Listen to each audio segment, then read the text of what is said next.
Amén. ¿Qué tal, hermanos? Dios los bendiga.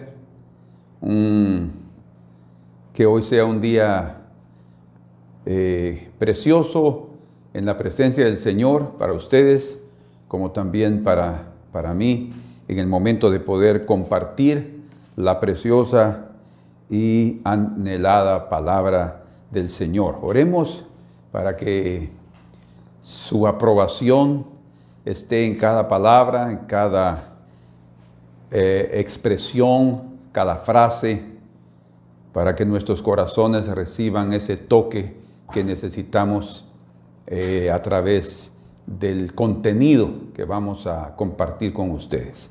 Padre amado, en el nombre precioso de nuestro Señor Jesucristo, venimos delante de ti reconociendo nuestra limitación, nuestra incapacidad humana, pero también confesando que tú eres infinito y que tu capacidad excede a todo entendimiento. Señor, manifiéstate de tal manera que nuestras vidas sean beneficiadas a través de la exposición de tu santa palabra. En el nombre de Jesús. Amén. Gloria al Señor. Vamos a abrir nuestras Biblias en el libro de Jeremías, capítulo 23, y vamos a leer ahí un pasaje profético sobre el renuevo y cómo sería llamado. Dice en el verso número 5, he aquí que vienen días, dice Jehová, en que levantaré a David renuevo justo, y reinará como rey, el cual será dichoso y hará juicio y justicia en la tierra. Será justo y hará juicio y justicia. En sus días será salvo Judá, en los días del renuevo, que es Cristo Jesús. E Israel habitará confiado. La confianza viene a través de la fe. Y este será su nombre con el cual le llamarán. Fíjense qué precioso como el Señor lo dice. Jehová, justicia nuestra. Primero está mencionando aquí el nombre propio de Dios, ¿verdad? El nombre, el tetragramatron, judío, hebreo, Jehová. Justicia nuestra. No es, Dios es justo, pero será justicia nuestra. Por tanto, he aquí que vienen días, dice Jehová, en que no dirán más, vive Jehová que hizo subir a los hijos de Israel de la tierra de Egipto, o sea, nosotros está hablando de la liberación de un pueblo físico, sino, vive Jehová que hizo subir y trajo la descendencia de la casa de Israel de tierra del norte y de todas las tierras donde yo los había echado y habitarán en su tierra. Está hablando también del regreso después del cautiverio. Aquí literalmente Jeremías vivió ese periodo del cautiverio a Babilonia, del pueblo de Israel, del pueblo judío propiamente, de la tribu de Judá. Pero ya estaba señalando la restauración. Pero obviamente dentro de ese llamado de todas las tierras donde fueron enviados, es una figura también del llamado a todos los hombres de todas las naciones que serán beneficiados con el juicio y con la justicia del renuevo del Señor. Jehová, justicia nuestra. Esto es otra vez mencionado en el capítulo 33, del verso 15 al 16.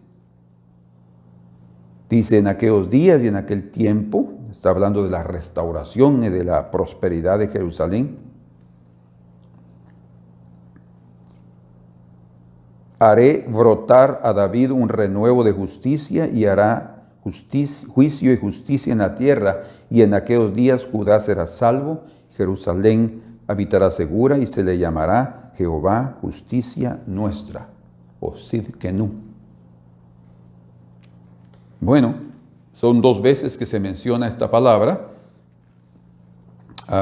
seguramente para afirmarnos qué es lo que el Señor vino a hacer a esta tierra. Él también fue llamado Emanuel, pero su nombre no fue Emanuel, ¿verdad? ¿Por qué? Porque lo que Él vino a hacer, el Salvador, era a estar con nosotros, y ahí se cumplió su nombre. ¿Qué es lo que Él vino a hacer? A justificarnos a todos nosotros los pecadores. Por eso es que dice Jehová, justicia nuestra. Y esto es muy importante, porque nadie de nosotros puede en ninguna manera justificarse a sí mismo. No tenemos esa capacidad. Primero somos pecadores y moriremos así si el Señor no nos justifica. Pero antes de desarrollar un poco más esta cuestión, quisiera que consideremos la historia del centurión romano, porque hay 6 aspectos en la vida de este romano que muestran cómo es que un centurión, un soldado del ejército invasor, o digámoslo también de esta manera, del ejército opresor sobre Israel, alcanzó salvación. O sea, su siervo fue curado, pero no hay duda que después de esa obra maravillosa, este hombre se convirtió al Señor. A pesar de que no está registrado en las Escrituras, lo vamos a considerar aquí al final, pero ustedes verán qué precioso eso. Entonces, la historia de este centurión romano no está registrada en Mateo capítulo 8, en Lucas capítulo 7, solamente para que conozcamos otro de los milagros del Señor, sino para que veamos cierto procedimiento que se realiza en la vida humana, en el corazón humano, y que Dios lo acompaña paralelamente desde su perspectiva divina para transformar la vida del hombre. Muy bien, entonces abramos nuestras Biblias en Mateo capítulo número 8. Ahí vamos a basarnos, vaciarnos del verso 5 y vamos a leer hasta el verso número 13 para recordar y fixar esos aspectos que queremos mencionar. Entrando Jesús en Capernaum, vino a él un centurión rogándole y diciendo: Señor, mi criado está postrado en casa paralítico, gravemente atormentado. Y Jesús le dijo: Yo iré y le sanaré. Qué precioso. Respondió el centurión y dijo: Señor, no soy digno de que entres bajo mi techo. Solamente di la palabra y mi criado sanará. Porque también yo soy hombre bajo autoridad, también, y tengo bajo mis órdenes soldados, y digo a este: va y va. Perdón, ve y va. Y al otro: ven y viene. Y a mi siervo: haz esto, y lo hace. El que estaba enfermito necesitaba curarlo para que siguiera haciendo su trabajo. Al oír Jesús, se maravilló. Fíjense ustedes, Jesús maravillado. Y dijo a los que le seguían: de cierto os digo que ni aún en Israel he hallado tanta fe. Y os digo que vendrán muchos del oriente. Recuerden que eso se lo está diciendo a los que lo seguían, que eran judíos. Y vendrán muchos del occidente, del oriente y del occidente, y se sentarán con Abraham e Isaac y Jacob, los patriarcas, en el reino de los cielos.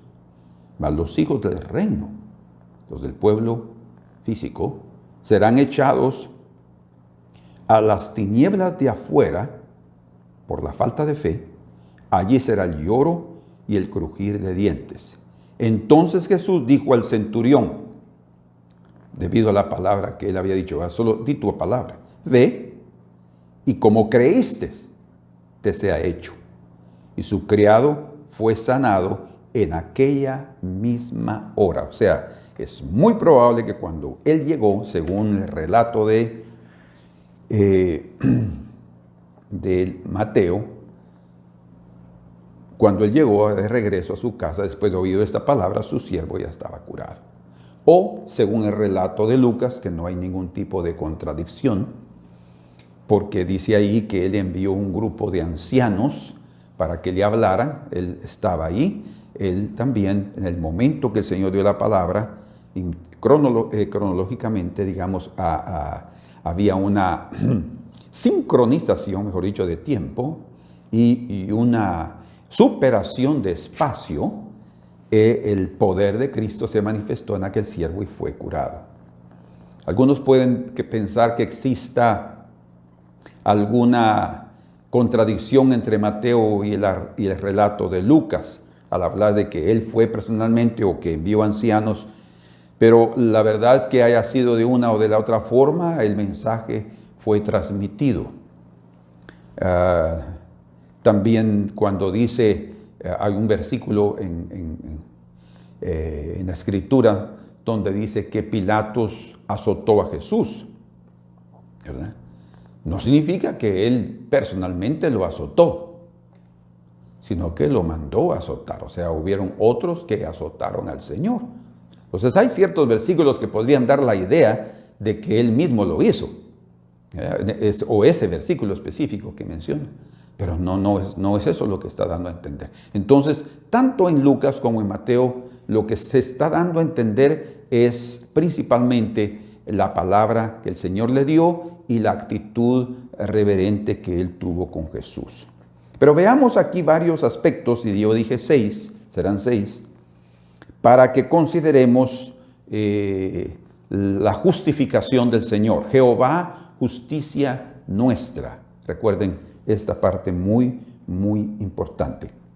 El primer aspecto que vemos en la vida de este romano es que él era un gentil. Como era romano, era un gentil, o sea, él no era parte del pueblo de Israel. Para Israel es la nación escogida y las 70 naciones alrededor, que son gentiles perdidos, no son parte de la nación. Segundo aspecto es que él era un centurión del ejército opresor. Él, fíjense ustedes, servía al ejército que estaba oprimiendo al pueblo de Israel.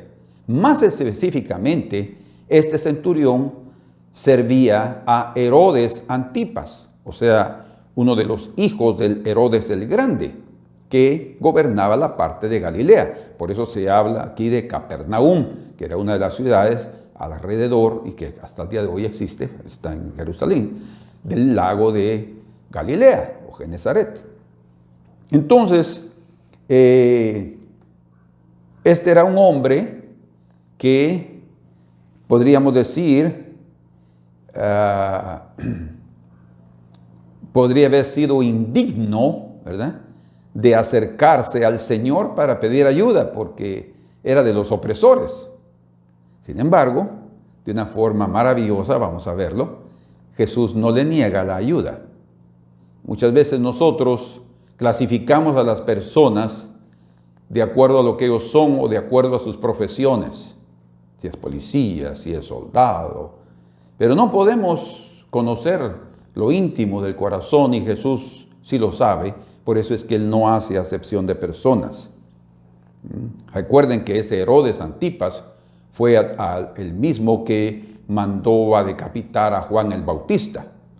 Y no hay duda, yo no tengo duda, lo veremos, que Jesús, cuando vio al centurión, sabía quién era, sabía a quién le servía. Pero eso no fue un obstáculo para el Señor para poder ayudar a este hombre, porque independientemente de su responsabilidad, de su trabajo, de trabajar en determinada institución, de trabajar en determinado lugar donde las personas son dudosas de su moralidad, eso no lo clasificaba a él como ser igual a ellos. ¿verdad? De hecho, él no lo era. Entonces Jesús, a pesar de ver eso, no le niega la ayuda. Esto es muy importante, es muy interesante porque él no fue, sin duda, connivente con las maldades de ese hombre, porque él era otro tipo de persona. Lo veamos ahora en el tercer punto. Ya vimos dos. Él era un gentil, él era un soldado romano, era de un rango alto, era un centurión, ¿verdad?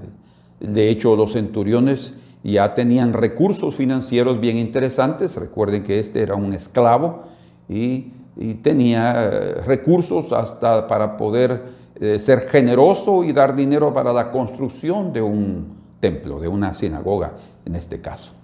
Bueno, el tercer aspecto es en el relato de Mateo, entendemos que él vino a Jesús. Dice aquí, entrando Jesús en Capernaum, o sea, a esa ciudad, vino a él un centurión rogándole, dice.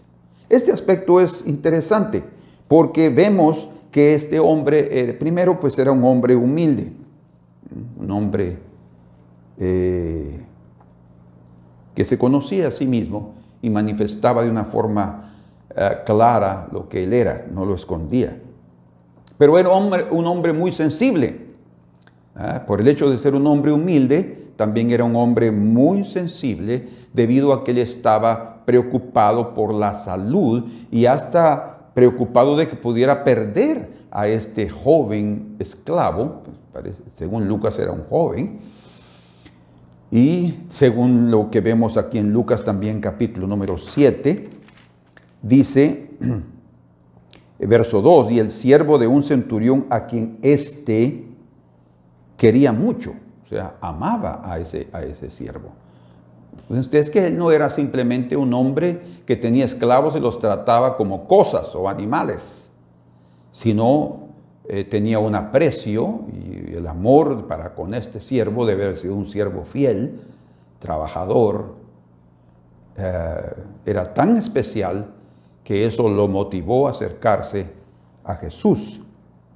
En el verso 5 dice, porque ama a nuestra nación y nos edificó una sinagoga. O sea, el hombre era tan sensible que él no solamente amaba a ese siervo, sino también amaba al pueblo de Israel. Él era romano y continuaba siendo romano, por lo visto no se había convertido al judaísmo, pero era un amigo de la religión y le parecía, se inclinaba hacia ella y era muy generoso, ¿verdad? Entonces tenía un corazón sensible y se ve también la sensibilidad cuando él se acerca al Señor con mucha reverencia, rogándole. O sea, él no llega en su calidad de centurión y dice, tú ven aquí, ¿verdad? Podría haber llegado con toda esa jactancia y petulancia y considerando su rango y que podría obligar a Jesús a llegar a ir a curarlo. No. Percibe. La gente que verdaderamente es humilde puede ser también de un estrato social alto. La gente que es verdaderamente humilde no por fuerza va a ser pobre.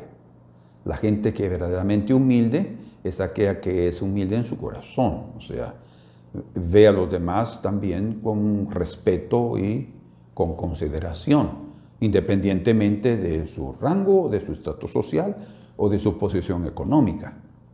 Este hombre llegó con reverencia delante del Señor y de esa forma se dirigió a él. Cuarto punto. Él era un hombre que respetaba la autoridad. De hecho, él estaba, como él dijo, yo también, ¿verdad? Porque vio en Jesús esa autoridad. Yo también tengo autoridad o estoy debajo de autoridad, pero él aplicaba esa autoridad también porque él dice, y digo a mis soldados, haz esto, y al siervo, haz esto, y lo hace. O ve allá y va. Obedecen. O sea, él aplicaba. ¿Por qué? Porque él era un soldado, él era un centurión. Y debido a esa autoridad que él vio en el Señor, dice aquí, en el verso número el verso número 6 del capítulo 8 de Mateo. Regresando a Mateo, dejen ahorita Lucas, dice ahí, verso 6, y diciendo, rogándole, verso 5, y diciéndole, Señor, escuchen, mi criado está postrado en casa, en su casa, paralítico, gravemente atormentado. Probablemente la parálisis que él tenía estaba causándole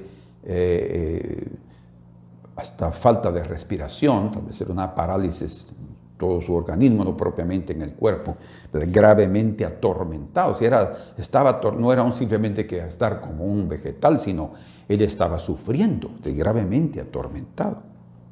Pero vean ustedes que aquí en ningún momento él está diciendo, Señor, ven a mi casa. Lucas sí menciona cuando habla de que envía a los ancianos diciéndole, por favor, ven.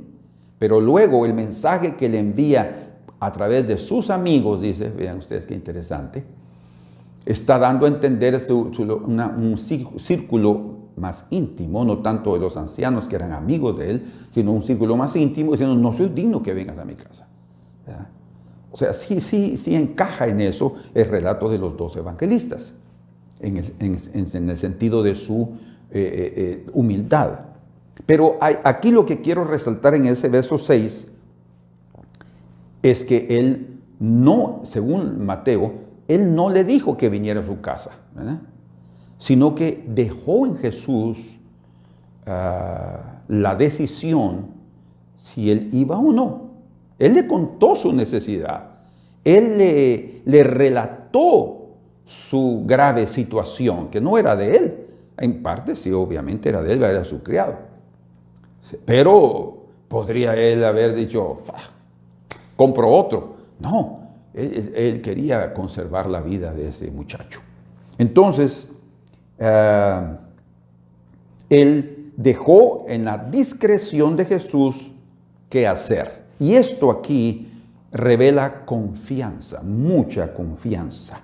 Quinto, estoy hablando rápidamente estas 5 cosas porque voy a tomar detalle en cada una de ellas.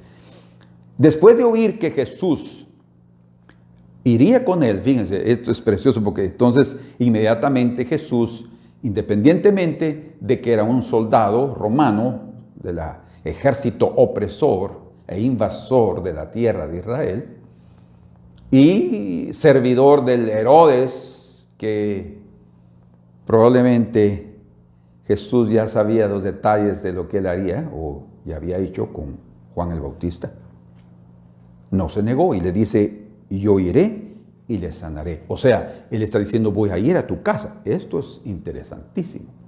Yo iré a tu casa y lo sanaré. Entonces, en este quinto punto, cuando él oye la decisión de Jesús, él expresa inmediatamente su indignidad o su falta de dignidad. Él le dice, no soy digno. Señor, no soy digno de que entres bajo mi techo. Solamente di la palabra y mi criado sanará. Es precioso, ¿verdad? O sea, él confiesa aquí su indignidad. Él se consideraba indigno. O sea, él no llegó con las pretensiones de su posición en el ejército romano o en su influencia como siervo de Herodes. Al contrario. Bueno, eso es muy, muy importante. De hecho, probablemente, como dice aquí en Lucas 7, los judíos le dijeron algo al Señor cuando fueron los ancianos judíos. Dice, verso número 4, ellos vinieron a Jesús y le rogaron con solicitud diciéndole, 7:4 de Lucas, es digno de que le concedas esto. Él se consideraba indigno, pero los ancianos, debido a que él los había ayudado, hay 2 cosas aquí, porque ama nuestra nación, verso 5, y nos edificó una sinagoga. Debido a que me ayudó, él es digno de ser ayudado. Interesante, ¿verdad? Cómo es que alguien que intercede por otros, que ayuda a otros, va a ser va a recibir intercesión por otros y va a ser ayudado de otros también. Muy bien. Y el sexto punto, su fe fue fruto de su reconocimiento de la autoridad y el poder espiritual que había en Jesús. Fíjense, su fruto fue, su fe fue fruto de su entendimiento sobre la autoridad aplicada a su propia vida y viéndola en Jesús. O sea, era un hombre de una fe elogiable. Jesús elogió su fe y él mismo dijo a los que lo seguían: ni en Israel he hallado tanta fe. Bueno, muy bien. Ahora veamos esos aspectos desde la perspectiva de Jesús, porque eso es lo que nos interesa. Primero ya vimos estos 6 aspectos humanos de este hombre, que delante de los hombres religiosos que habían recibido un beneficio de él era un hombre digno de recibir la ayuda divina. Bueno, Dios ama a los que son generosos, Dios ama a los que hacen buenas obras, pero la verdad es que nadie es digno, humanamente hablando, de recibir la ayuda divina. Todo lo que Dios va a darnos es por su gracia, por su amor y por su misericordia. No es porque seamos dignos, ¿verdad? Primero, aquella persona que se considera digna de recibir está teniendo como base su vanidad y su orgullo, ¿verdad? Y considerando que lo que hace lo califica, ¿verdad?, para recibir lo mejor de otros. Bueno, primer punto. Un romano era un soldado del ejército opresor de su pueblo. Aquí vamos a incluir el primero y el segundo punto, porque hablamos que era un gentil y era un centurión o un soldado romano. Ahora, recuerden lo que leímos en Jeremías capítulo 23 y verso 6, hablando del renuevo que vendría a hacer juicio y justicia a la tierra, y que su nombre sería llamado Jehová, justicia nuestra. ¿Por qué? ¿Por qué Jehová? Porque sería Dios mismo en carne, en la persona de su Hijo, en la persona de Jesucristo, que sería nuestra justicia. Dice, justicia nuestra. O sea, Dios es justo, nosotros somos injustos, pero sería nuestra justicia. O sea, lo que está diciendo y revelando ahí es que Él vendría a esta tierra para eliminar de nosotros toda injusticia y hacernos justos delante del Padre. Dios manifestado en el poder justificador, en otras palabras, para con nosotros. Es decir, Dios actuando a nuestro favor, porque dice la Escritura que todos estamos destituidos de la gloria de Dios. Y hay un pasaje que es bueno que lo consideremos en este punto, que está en Romanos capítulo número 3, desde el versículo 21, vamos a leerlo. Dice, pero ahora, aparte de la ley vino, según Romanos también lo dice, y Gálatas, vino para resaltar el pecado. Vino para mostrar que ningún hombre, ni un pueblo consagrado como Israel y escogido, es capaz de guardar la ley por sus propios medios. O sea que la ley vino para mostrar nuestra incapacidad humana, la incapacidad de la carne para agradar a Dios. ¿Para qué? Para que el hombre viera en Jesús la respuesta a su justificación. No voy a ser justo por mí mismo, sino es en Jesús. Entonces dice, pero ahora, aparte de la ley, se ha manifestado la justicia de Dios. Jehová, justicia nuestra. Jeremías 23:6. Testificada por la ley y por los profetas. El Señor lo testificó hablando Moisés, que es un representante de la ley. Dijo, un profeta en medio de ustedes le levantará el Señor, a él deben oír, dice. Y el profeta Jeremías y otros profetas anunciaron que él sería el que traía juicio y justicia a esta tierra. Juicio en el sentido de destruir a Satanás, ¿verdad? De derramar el castigo sobre aquel que nos engañó, y justicia para librarnos del estado pecaminoso en el cual caímos por haber creído a las mentiras de Satanás, y ahora creyendo en la palabra de Dios, como al inicio debíamos de habernos mantenido, entonces seremos justificados. O sea, la justicia viene por agradar al Señor. Y dice, verso 22, la justicia de Dios por medio de la fe en Jesucristo. Jehová, justicia nuestra. Jesucristo es nuestra justificación. Él ha venido a ser nuestra justicia para todos los que creen en Él, dice. O sea, la justicia viene para los que tienen fe en Él. Este hombre, centurión, se acercó a Jesús porque vio en Él la única respuesta. ¿A dónde voy? Voy a ir al templo a ofrecer un sacrificio. Voy a ir a la sinagoga a pedir a los ancianos que oren por mí. Él no vio en ellos la respuesta para su necesidad. Él vio en Jesús. Vean ustedes qué importante es este punto. Porque no hay diferencia, por cuanto todos pecaron y están destituidos de la gloria de Dios. Todos, incluyendo judíos y, obviamente, gentiles. Todos pecaron y están destituidos. Pero esto se les dio la ley, sí, se les dio la ley porque fueron escogidos como un pueblo, ¿verdad?, santo, que cumpliría los mandamientos del Señor, mas ellos todos fallaron. ¿Para qué? Para mostrarles a los gentiles que así como el Señor tuvo misericordia de ellos, también el Señor va a tener misericordia de estos. Y así como el Señor tiene misericordia de los gentiles que nunca guardaron la ley, ni tuvieron ley, también el Señor al final va a tener misericordia de estos cuando se arrepientan. Entonces, así como todos pecaron, todos están destituidos, todos también pueden ser restaurados a través de la fe en el nombre de Jesucristo. Verso 24, siendo justificados gratuitamente, o sea, la justicia de Dios sobre los hombres no viene como un pago a tus buenas obras. La justicia de Dios a los hombres no viene como una obligación de Dios porque Él es el creador y nosotros somos sus insignificantes e inútiles criaturas.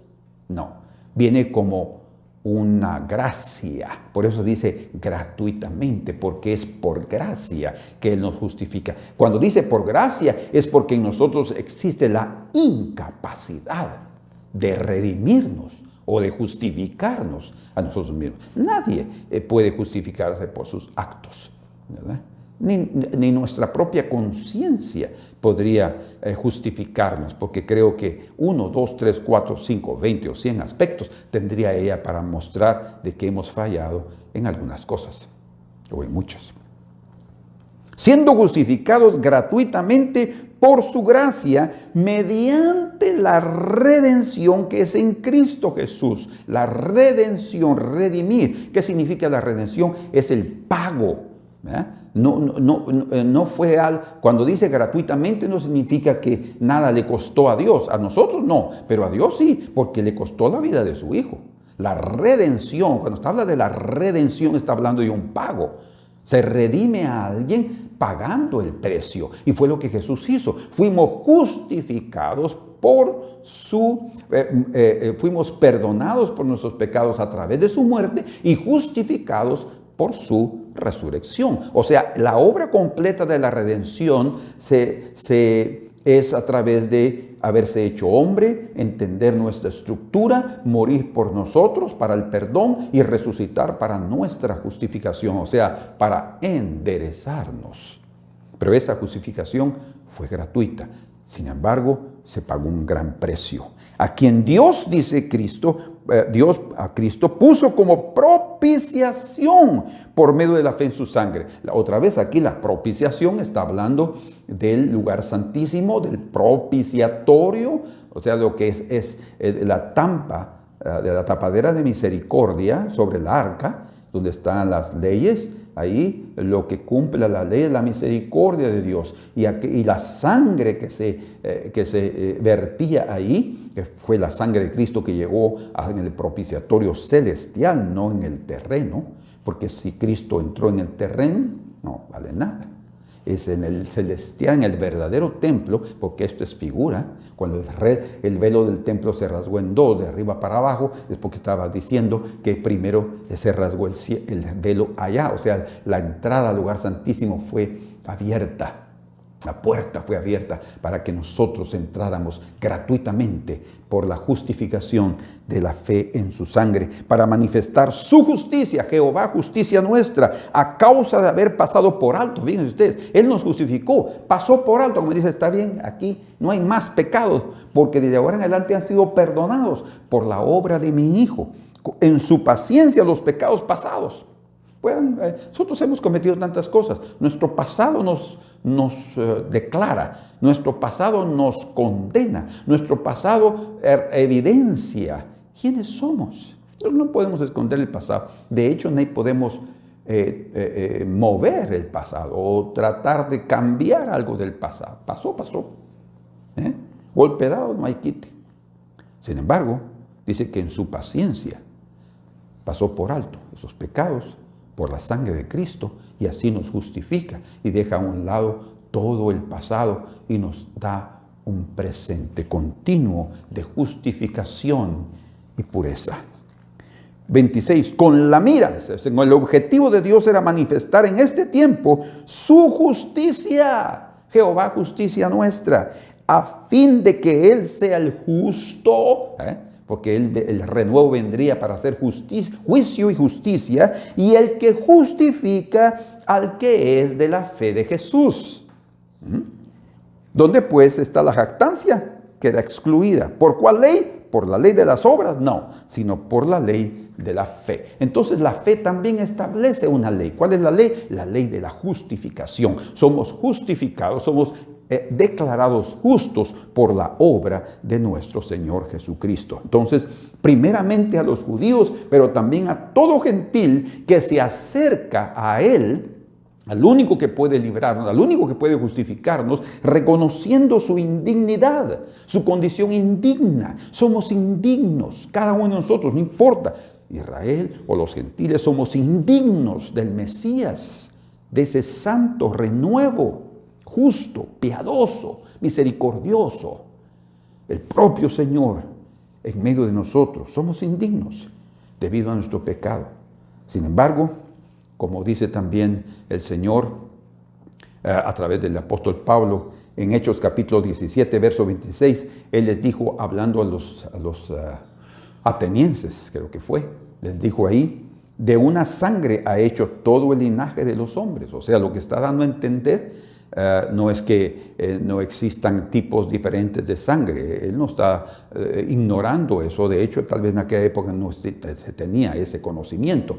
Sin embargo, lo que está diciendo es que la misma sangre que está en uno está en otro. Y lo que está mostrando ahí es que el Señor rompe las barreras de lo que el hombre ha establecido como razas, como culturas, como pueblos, como naciones. Y el Señor va a ayudar tanto a un judío como a un gentil que se acerca a Él. Dios no hace acepción de personas, ni nos juzga por ser servidores de un ejército invasor, de un ejército enemigo o de un gobernador corrupto, por ser servidores de un gobernador corrupto. O sea, nosotros sí somos así. Yo no voy a ayudar a ese hombre porque es policía o es guardaespaldas del fulano de tal. Es su trabajo y tiene que andar ahí cuidando al señor fulano, y conocido por su corrupción y su mala fama. Nosotros también rechazamos a todo el círculo. Jesús no hizo eso. Y sin duda Él sabía que ese centurión era servidor de Herodes, el malvado Herodes, que al final Jesús ni le dio una sola palabra cuando Él quería oír de Él y conocer y ver algún milagro. Dios ve el corazón. Jesús ve lo interior de nuestra vida, y eso es lo que a Él importa. El centurión era amigo y amante de la nación de Israel, y por lo visto, obviamente, como mencionamos, alguien que realmente era sensible, pero él fue justificado siendo impío debido a su fe en Jesús, como leemos ahí también en Romanos capítulo número 4 y verso 5, dice, Mas al que no obra, sino cree en aquel que justifica al impío, su fe le es contada por justicia. Ven ustedes, su fe le es contada por justicia. Jehová, justicia nuestra. Jehová Sidkenu. Y el Señor está haciendo esa obra en la vida de este hombre y en la vida de todo aquel que se acerca, no confiando en lo que Él es bueno, que Él es misericordioso, que Él es generoso, que Él hace buenas obras y que, como le dijo aquel joven rico, ¿qué más me falta hacer? Cuando el Señor le puso lo que le faltaba, se fue, ¿verdad? No, este hombre está ahí, él no está viniendo con las maletas de su dignidad, él no está viniendo ahí con las maletas de su generosidad, él no está viniendo ahí con las maletas de que él era un hombre sensible, amando a sus criados, amando al prójimo, y como dijo aquel fariseo, aquel intérprete de la ley, y Señor, justificándose, dice, ¿y quién es mi prójimo? El Señor tuvo que contarle la historia la historia del buen samaritano. ¿Por qué? Porque el Señor mostró que ni los sacerdotes ni los levitas religiosos judíos estaban cumpliendo con la ley de amar al prójimo, sino aquel samaritano. Aquellos que nosotros menospreciamos son aquellos que el Señor puede ver en ellos un sujeto para la gracia de Dios. Así es que hombre alcanzó la misericordia de Dios, la gracia de Jesús, porque él estaba dispuesto a ir a su propia casa. Entonces, veamos ahora el tercer punto. Él era, como estamos ya entrando ahí, era un hombre sensible a las necesidades. Él se preocupaba por las condiciones graves en que se encontraba su siervo, era su criado, ¿verdad? En aquella época la cuestión de la esclavitud era muy, muy marcante, ¿verdad? Para la época de Jesús y la época de Moisés, los esclavos eran parte de su propiedad. Ustedes podrían haber esperado que se muriera, compraba otro y se acababa. No había mucha sensibilidad. El hombre era un hombre sensible. Amaba a ese joven y estaba también consciente de su limitación. Él era limitado, a pesar de ser un centurión, a pesar de tener dinero, a pesar de tener amigos entre los judíos. Él podría haber ido a presentar un sacrificio al templo. No lo hizo. No lo hizo. ¿Por qué? Porque vio en Jesús, él había oído de Jesús, dice. Oyó de Jesús y vino a él. Señor, por favor, esta es mi situación. Vean ustedes qué precioso, ¿no? Esta es mi situación, Señor. Muchos de nosotros como cristianos condicionamos al Señor. Señor, estamos en esta situación tan grave, estamos pasando por esta enfermedad, estamos pasando por esta apretura económica. ¿Qué vas a hacer, Señor? Es necesario que hoy vengas y hagas algo. No, yo creo que la confianza va más allá que simplemente decirle al Señor lo que debe hacer. No, la confianza radica verdaderamente en mostrar nuestra necesidad y esperar pacientemente en lo que Él va a hacer. Porque si no, también podemos caer a ser irreverentes en lugar de ser reverentes a través de una confianza plena delante de Él. Entonces Jesús era su bienhechor, vino a Él, el único realmente que podía librarlo de su terrible situación, ¿verdad? Él reconoció eso y por eso se acercó, independientemente de nuestra sensibilidad humana. Ahora apliquémoslo a nosotros, de nuestro amor al prójimo y de nuestra inclinación a la religión. Hermanos, independientemente de todo eso, si nosotros no buscamos a Jesús, continuaremos perdidos. No importa si somos cristianos, si estamos haciendo un montón de cosas, si estamos cantando, si estamos yendo a la iglesia, pero si nosotros no buscamos al Señor cuando estamos en los momentos difíciles, si no llegamos delante de Él a decirle, Señor, esta es mi situación, aquí estoy delante de ti, Señor. Pero con una actitud de confianza. Vamos a ver ahora lo que significa confianza. Con una actitud de confianza. Primero, tenemos que entender que según lo que leemos en Hechos capítulo número 13, vamos ahí juntos, Hechos 13, verso 38, Dice aquí el apóstol Pablo: sabed pues esto, varones hermanos, que por medio de él se os anuncia perdón de pecados, por medio de Cristo se os anuncia perdón de pecados, y que de todo aquello de que por la ley de Moisés no pudiste ser justificados. Vean, aquí él está hablando con judíos y les está diciendo: miren, hermanos, Dios los quiere perdonar a través de Cristo Jesús, y de lo que por medio de la ley no fuimos justificados, en él, en Cristo, es justificado todo aquel que cree. O sea, este centurión nos muestra la forma como podemos justificar: buscar a Jesús. Busquemos a Jesús y confiemos en Él, mostrémosle, porque Él conoce nuestra condición, pero solo con mostrarle lo que nos está pasando, y no tenemos por qué darle órdenes de cómo Él debe hacer, porque muchas veces como cristianos indirectamente le decimos al Señor lo que debe hacer, ¿verdad? Señor, y mira, y mejor si vas allá, así somos también. En lo natural, ¿verdad? Las esposas también les dan las indirectas a los maridos qué es lo que deben hacer inmediatamente, ¿verdad? En lugar de ser como María, que llegó con Jesús y le dice: no tienen vino.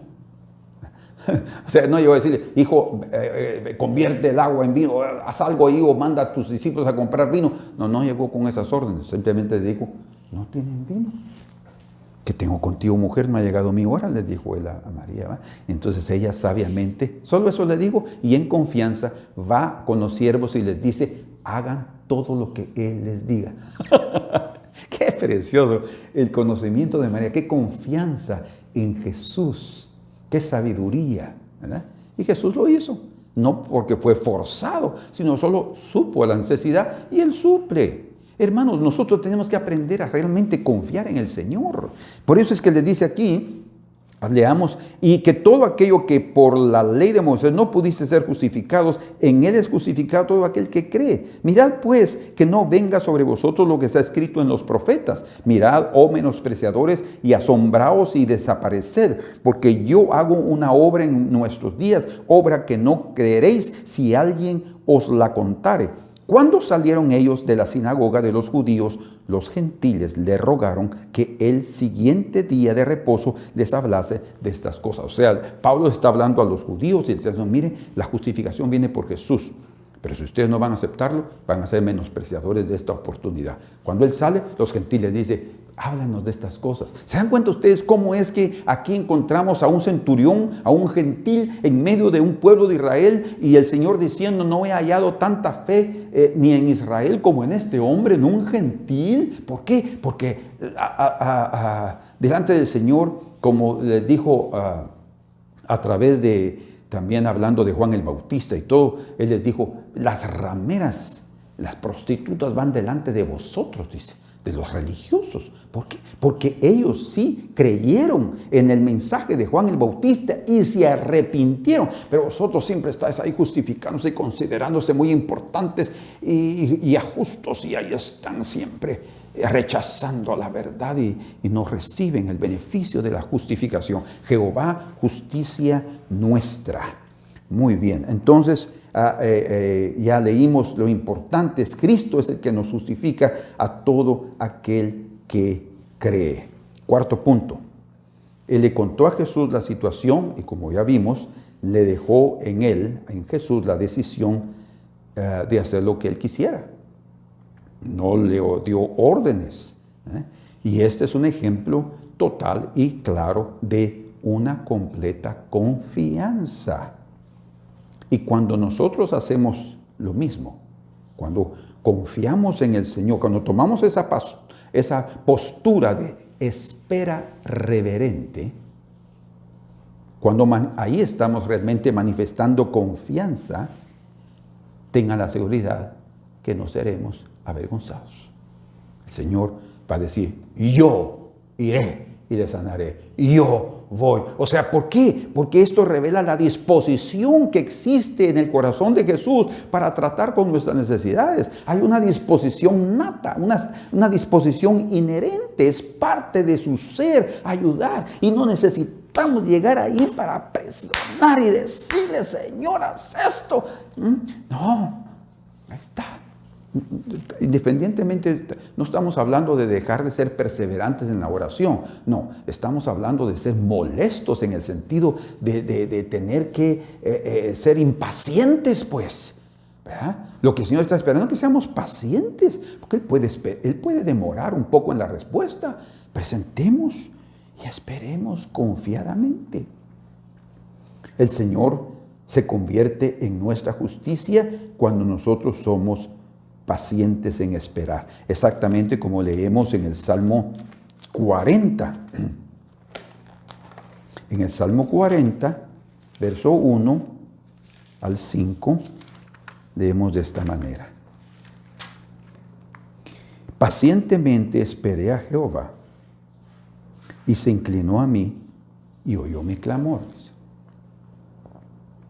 Y me hizo sacar del pozo de la desesperación y del lodo cenagoso. No hay duda que el centurión estaba en estas circunstancias. Puso mis pies sobre peña, o sea, la justificación en Cristo, la roca, y enderezó mis pasos. Me sacó del camino torcido en el cual yo andaba.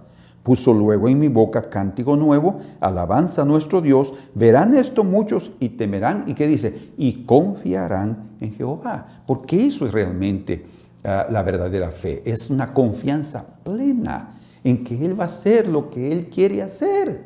Es lo que Jesús hizo. Padre, en tus manos encomiendo mi espíritu. Es una confianza plena, una entrega. Entregó su espíritu. En el Getsemaní, Padre, si es posible, pasa de mí esta copa, pero no se haga lo que yo quiero, sino lo que tú quieres, Señor. Eso es una confianza plena, ¿verdad? No estar ahí. Él oró una segunda vez y dice que oró las mismas palabras, o sea, diciendo lo que le debía decir, y después 3 veces y acabó. Él no estaba ahí. Otra vez, Señor, por favor. Muchos de nosotros pensamos que la perseverancia es necesaria, la oración. El Señor habla en Lucas 18 que debemos de perseverar en la oración. Y habla hasta, Él dice que sean molestos, dice, ¿verdad? Él menciona eso, Él nos insta a orar. Pero también tenemos que ser sabios en buscar las palabras adecuadas y de tener la actitud correcta. A veces nuestra fe es muy pequeña o es bien débil debido a que no tenemos la actitud correcta. Este hombre, dice, tenía tal fe que solo con sus palabras adecuadas fue suficiente para tocar el corazón de Jesús. Bienaventurado el hombre que puso en Jehová su confianza, dice el verso 5 del capítulo 40 de los Salmos. ¿Por qué? Porque no va a ser avergonzado. Entonces, cuando hablamos de confianza, estamos hablando de una esperanza firme que algo va a suceder. Él le dijo, Señor, esto y esto está pasando. Y después esperó, ¿verdad? Esperó, según el relato de Mateos, independientemente de la forma como se manifestaría, sea que él estuviera presente físicamente para ir a curar a su siervo, o como él le dijo, solo una palabra tuya bastará para curar a mi siervo. Bueno, entonces esto es muy importante. Confianza también es seguridad. ¿Qué seguridad? En medio de una situación difícil y comprometedora o comprometida, o en medio de una situación grave como una parálisis o como cualquier tipo de enfermedad, tener la seguridad que no te quedarás sin ayuda. Dios va a ayudarte. Dios está ahí. Él es Jehová, justicia nuestra. No, Él es el justo y el que justifica al que es de la fe de Jesús. Él va a actuar definitivamente. Pero es preciso, es necesario que nosotros tengamos la actitud de confianza. Esperé pacientemente en Jehová y Él se inclinó y oyó mi clamor. Y ahora, ¿cómo Él va a actuar? Yo no lo sé, pero voy a esperar reverentemente en lo que Él va a hacer. Y esa actitud humilde es lo que al Señor cautiva su corazón. Por eso encontramos también que dice la Escritura en Efesios capítulo 3, verso número 12, Efesios 3:12, en quien, hablando de Jesús, tenemos seguridad y acceso con confianza por medio de la fe en Él. Conforme al propósito eterno que hizo en Cristo Jesús nuestro Señor, en quien tenemos seguridad, en Cristo tenemos seguridad y acceso con confianza al trono de la gracia por medio de la fe en Él. Entonces, ¿a quién tenemos que acudir? Al Señor. ¿En qué nombre tenemos que orar? En el nombre del Señor, para que seamos oídos y atendidos, como dice también en el libro de Filipenses, capítulo número 3. Vean ustedes qué precioso aquí, verso 3 dice, porque nosotros somos la circuncisión. ¿Quiénes son la circuncisión? O sea, en otras palabras, ¿quién es la verdadera religión? Los que en espíritu servimos a Dios y nos gloriamos en Cristo Jesús, a quien buscamos, no teniendo confianza en la carne. No vamos a confiar en lo que nosotros hacemos, en lo que nosotros decimos, en lo que nosotros somos, en lo que hemos aprendido, en todo el bagaje que tenemos de años de cristianos. No, nuestra confianza no está en la carne, nuestra confianza continúa y continuará siempre en nuestro Señor. El centurión no confiaba en sus obras ni en su posición de influencia, confió solamente en Jesús. Y dice la Escritura en Hebreos 10:35, la confianza tiene grande galardón. Por eso es que el Señor manifestó claramente que iría. Entonces aprendamos nosotros a confiar en el Señor, porque Él conoce con detalles lo que nos pasa. Y por otro lado, desea ver en nosotros que con seguridad conseguimos esperar la fiel intervención y su poderosa intervención. Jehová, justicia nuestra. Quinto punto. Cuando oyó de Jesús mismo que iría a su casa, este hombre inmediatamente dijo, no soy digno de que entres debajo de mi techo. ¿Por qué? Porque nadie de nosotros éramos dignos de recibir al Señor en nuestro techo, es decir, en nuestro corazón. Como Él mismo dijo, no soy digno de que entres debajo de mi techo. Hermanos, ninguno de nosotros es digno de que el Señor Jesús de gloria, Jehová, justicia nuestra, haya entrado en nuestro corazón. Pero Él lo hizo de esa manera. De hecho, él mismo sabía de las restricciones que habían para el pueblo judío. Bien dice la Escritura en Juan 18:28, que cuando los sacerdotes llegaron con Pilato no entraron al pretorio porque no querían contaminarse, porque ellos querían comer la Pascua. O sea, para ellos entrar en contacto ahí en la casa de un gentil era contaminarse. Cuando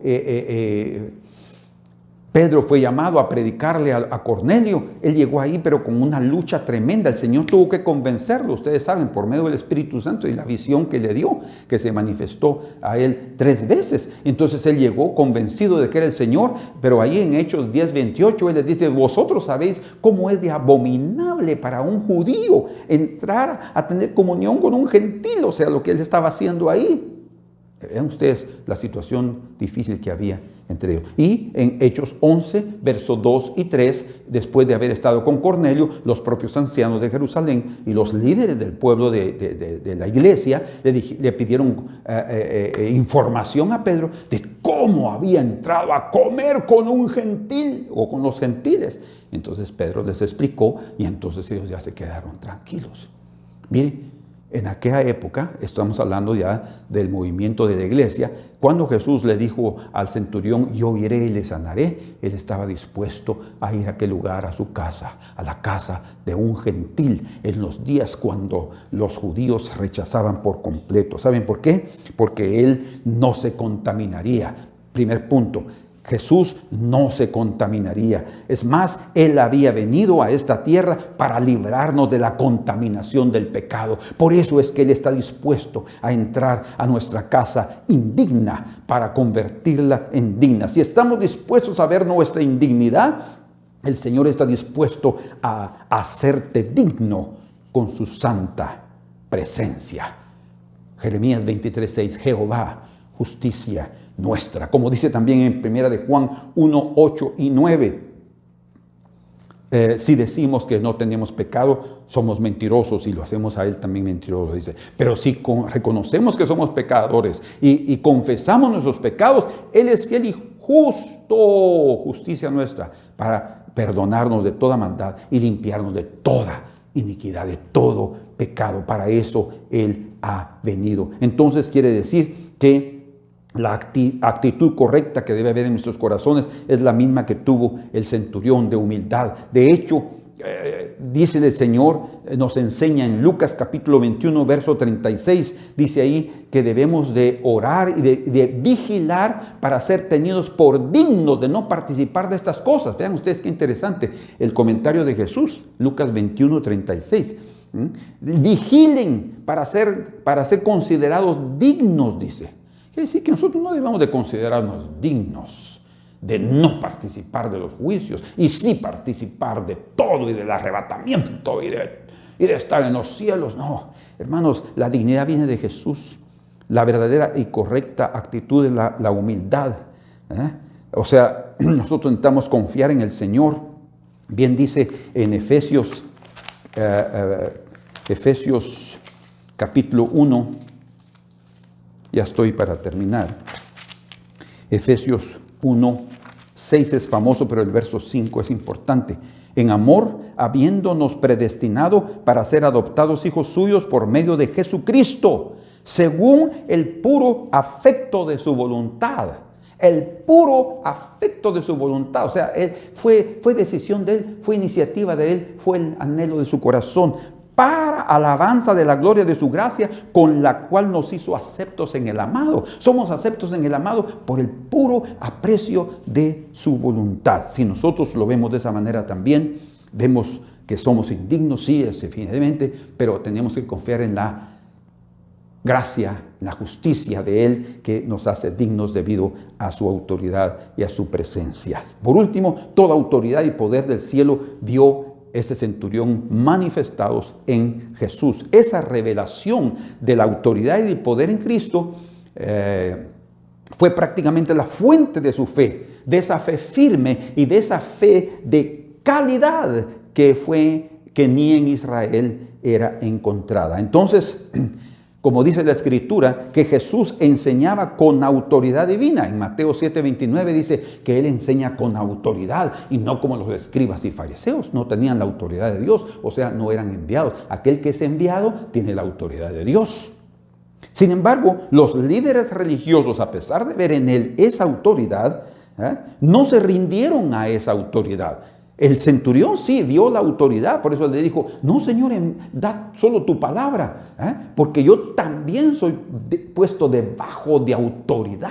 Y digo a este: ve y va, y ahí hace esto y lo hace. Señor, di tu palabra. ¿Por qué? Porque él reconocía que Jesús tenía la autoridad de los cielos sobre su vida y que era suficiente una palabra, y esa enfermedad y esa parálisis huiría del cuerpo de su joven esclavo.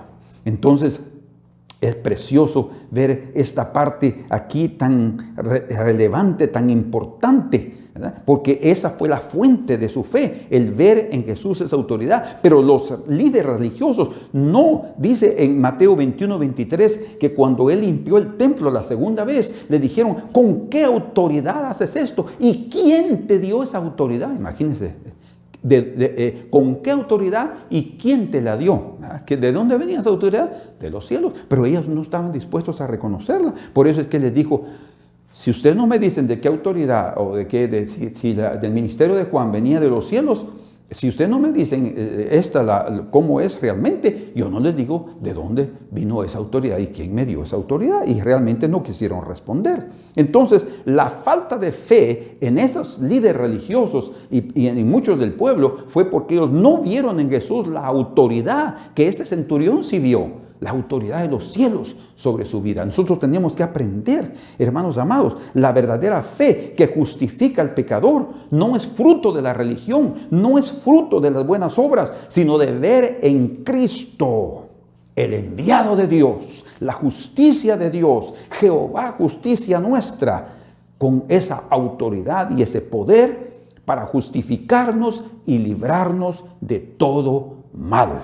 ¿Saben ustedes que Judas, una de las razones por las cuales él se perdió y él no tuvo la fe salvadora? Él pudo haber tenido la fe intelectual en Jesús de que él era el Mesías, porque la Escritura dice que hasta los demonios creen y tiemblan. Ellos tienen una fe intelectual, No es la fe salvífica la que salva. Y Judas no tuvo esa fe. ¿Saben por qué? Porque él no vio en Cristo la autoridad de los cielos.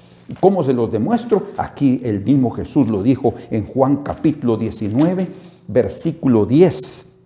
Vean ustedes, dice, entonces le dijo Pilato, a mí no me hablas. O sea, que el Señor estaba en silencio. ¿No sabes que tengo autoridad para crucificarte? Y que tengo autoridad para soltarte. Soy yo el que ahorita puedo determinar. Miren lo que el Señor le responde. Ninguna autoridad tendrías contra mí si no te fuese dada de arriba. Tremendo, ¿no? O sea, era la autoridad de Dios que estaba permitiendo que Jesús fuera entregado a ese perverso de Pilatos para morir como el Cordero de Dios que quita el pecado del mundo. Pero ahora él dice, y el que a ti me ha entregado, mayor pecado tiene.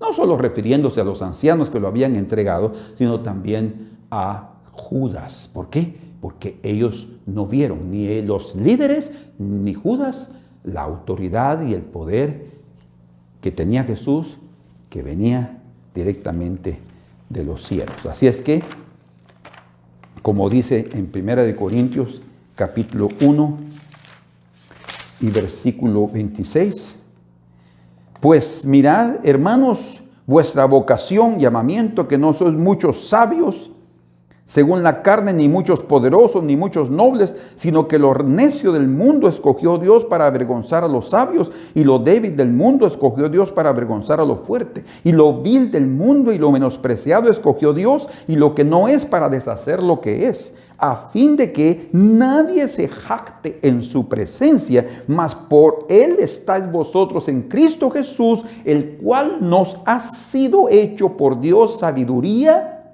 justificación, santificación y redención, para que, como está escrito, el que se gloría, gloriese en el Señor. Así es que Jehová, justicia nuestra, es el único que nos puede redimir, rescatar y librar de todo tipo de condición en nuestra vida. Vengamos de Él con nuestras necesidades y sepamos que Él nos va a decir, yo iré y lo haré. Padre amado, en el nombre de Jesús, haz que esta palabra pueda venir a librarnos de tantas situaciones que hemos pasado y darnos grandes victorias en las que estamos enfrentando y las que enfrentaremos más adelante. Señor, ayuda a tu pueblo a que con una fe como la del centurión, una fe tan especial, una fe genuina, fuerte, firme, podamos vencer todos los obstáculos de nuestra vida, sean enfermedades, sean situaciones críticas en relacionamientos, persecución, o Señor, cualquier tipo de situación adversa, que podamos ser más que vencedores por medio de aquel que nos amó. Amén. Dios los bendiga y nos veremos, si Dios lo permite, el próximo domingo. De hecho, quiero anunciarles que en breve llegaremos con ustedes. Este es un anuncio ya oficial. Llegamos, primero Dios, el día 7 de mayo a Guatemala. El Señor nos dio ya la puerta abierta para comprar nuestros pasajes, comenzándolos a pagar, pero ya tenemos para ir a Guatemala. Estaremos allá con ustedes un mes, Dios lo permite, un mes completo. Un fuerte abrazo.